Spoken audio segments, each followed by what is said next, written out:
So this, today, I think it starts officially tomorrow, Thursday, but all our youth are up in Minnesota right now for the National Youth Gathering, the triennial youth gathering. They left Tuesday, flew out Tuesday morning, and we doing activities and service. Yesterday, not so much yesterday, but today, and then tomorrow starts, either tomorrow or Friday, and then go through the weekend.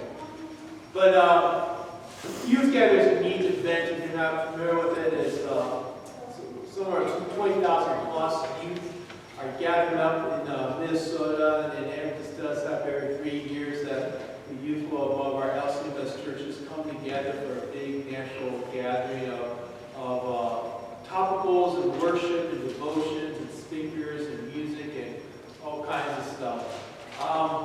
I remember when my older sister went back in 92? No, that's when I was a senior. So 89. So 1989, it was in Denver, Colorado. And my sister went with my youth group, a bunch of kids went there. And when they came back, the church had kind of a fellowship time for the youth to go. And I think it's the first time we sent a youth group in many, many years to the National Youth Gathering. So it was an opportunity for congregational parents and families to come together and hear the experience of the National Youth Gathering. And I remember my sister talking, and she described that what amazed her was to be in an arena of, and I think that time was about 15,000, 20,000, again, youth gathered all together in the same place. All these Lutheran youth, all who have memorized the catechism, all who says, what does this mean, you know, and worshiping the same way, and praising with the same voice, with the same confession to Jesus. And I just remember hearing like 20,000, and I was thinking, I don't think there's any 20,000 Lutherans in Idaho. And that's probably a true statement. Because I know like when I was back in Idaho, I think there's only 30 Lutheran churches in the whole state of Idaho. And to hear that, because growing up in Idaho, little Boise, Idaho, predominantly most people were actually Mormon. Mormonism is huge in southern Idaho. And I was growing up thinking Lutherans were just kind of this weird sectarian cult. I don't know. A lot of people thought we were a cult. These awkward Christians, not anything mainstream. And we're just kind of our own little niche. And to hear there were 20,000 youth, and even my sister said that was a big, kind of an eye-opener for her. And it was kind of a joyous thing. Because it kind of, for her, and by extension for me, says, wow, there's a lot of us around here. Maybe not in Idaho, but outside of Idaho, there's a lot of Lutherans and Lutheran youth. And it may be that you feel like you're part of something. And where I'm going with this, and this is kind of a neat thing for our youth this week, is for their own same experience, to see all these different youths come together, all these different churches come together under one roof, and together to worship God, and to create that sense of community. That you are part of something pretty cool, and pretty powerful, and pretty good. And to be able to come back, I hope, to your own little small local church. It may not like the big mountain experience what they're going to have in Minnesota, but to come back and say, you know, in this congregation, I am part of something much, much bigger than just like St. Michael, but to be part of that Christian community and to say that these are my people. That is a great gift. I say that because I think that's, and I speak this many times, I think that's an innate human desire to be part of some kind of a community and that you know you belong, that something goes beyond yourself. And having a church, and when we talk about what does it mean to be a Christian, well, a Christian needs to be part of a community, to be part of a church. And that's simply what a church is. It's other Christians coming together to know that they belong. We may be small, or we might come from a small church, or we might come from a region where there's not a lot of Christians like you, but to have that fellowship, I think, is so important. However, in speaking about the need for community, I think people need community. People are finding community in our world. Just outside these doors. But they're not necessarily find it in the church. I think I've mentioned this before. A year and a half ago, I was part of a CrossFit gym, going to this CrossFit gym and working out and kind of specialized, intense workouts. It was fun, and what made it fun was the community, the people who were there, and kind of that same basis, kind of a ragtag group of people, young and old, and some of like, some not, but we all come together to work out despite our abilities, and kind of that goal of better health and good workouts and enjoying each other's company. And I came to find out that there's a lot of people there that have no interest in the church or being part of a church. In fact, they don't really need the church because they kind of find their people in that place. And I just had a conversation with another friend, and he's kind of said the same thing. The more he's in the world, as he crosses other people, he comes to find out, they have a lot of interests, but they're part of a lot of different niches, a lot of different communities. Whether it's in school, whether it's at their work, whether it's a gym, or playing golf on the course with the guys, or going out to the salon with the girls. I don't know, what do girls do? Play cards. But I'm asking you. Quilting, there you go, like a quilting group or a sewing group. There's 1,000 social communities in our society, and that's where people come to find their people.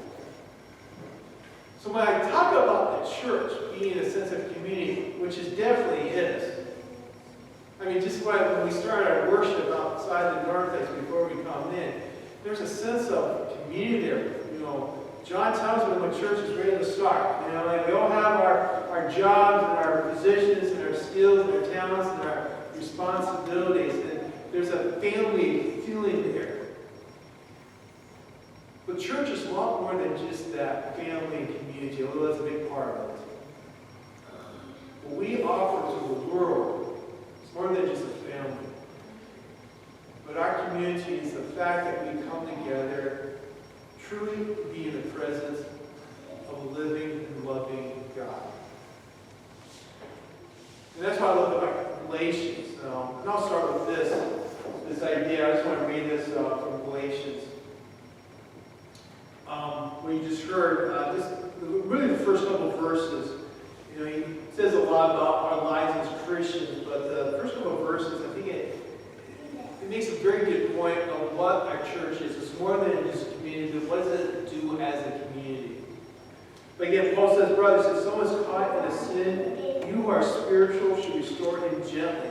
But watch yourself, or you also may be tempted. Carry each other's burdens. And in this way, you will fulfill the law of Christ. And then I think the next verse is also important. If anyone thinks he is something, if anyone thinks he is something when he is nothing, he deceives himself. And what Paul's talking about, in the sense of this community as Christians, why we need to be part of the church, is this idea that we come together as spiritual people, in essence, to bear each other's burdens. The danger there, when he says that following verse, it says, don't get caught up with yourself thinking you don't need anyone else. You don't need to be part of a community, or you definitely don't need to be part of a church. When anyone thinks highly of themselves, as Paul says, you're fooling yourself. You're not all that great. None of us are. Not just us here, no one outside here, definitely not me. We're not all that great.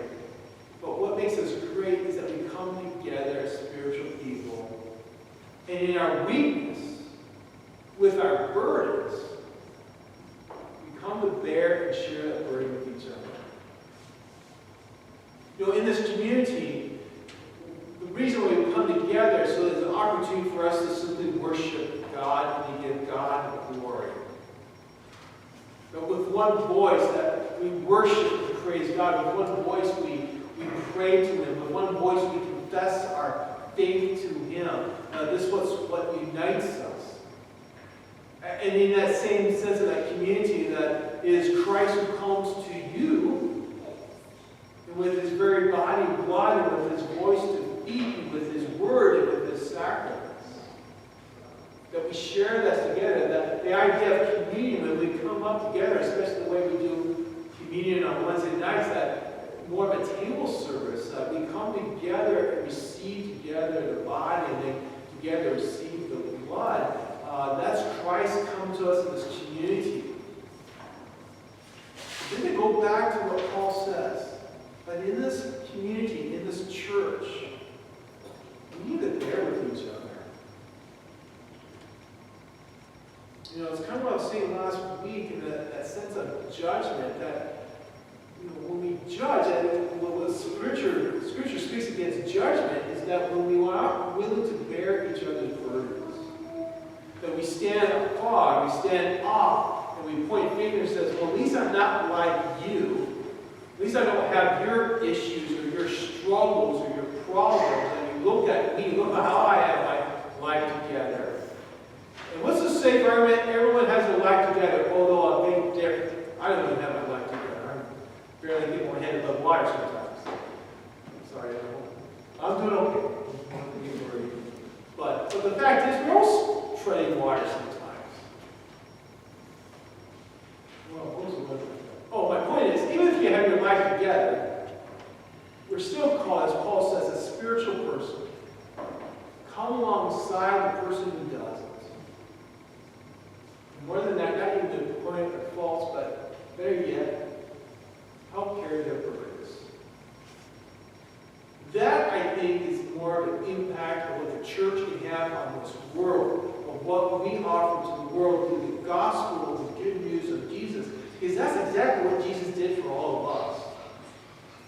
As he came here in the flesh, he came to fulfill the law and ultimately to bear our sins on the cross for each of us. That's what the church stands for. We're not a social group. We're not a community in the sense of we're a bunch of people that get along and they have fun and play games. Oh, we do something together at the church and that's okay. But that's not what makes our church a church. Our church is a church is basically we come here as people with burdens.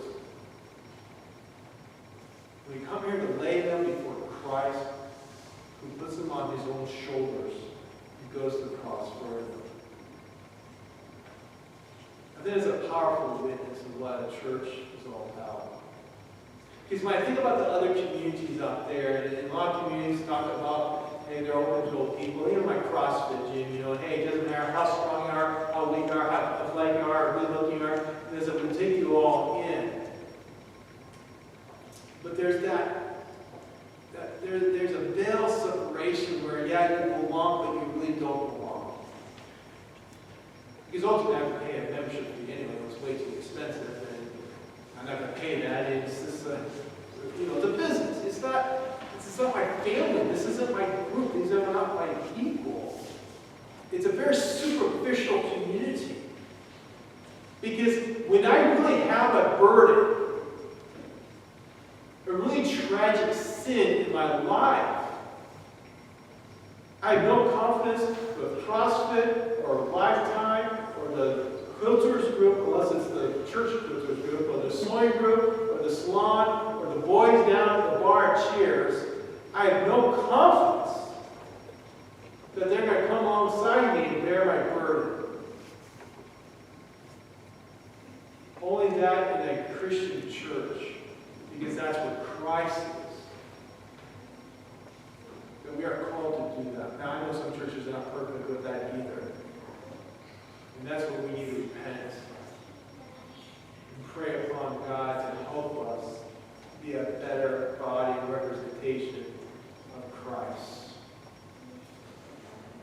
But it begins with that notion of what Jesus did for his church, what he did for you, what he did for me. That while we were yet sinful, he died for us. What a better representation of what a church is about. We're praising and worshiping and listening to the one who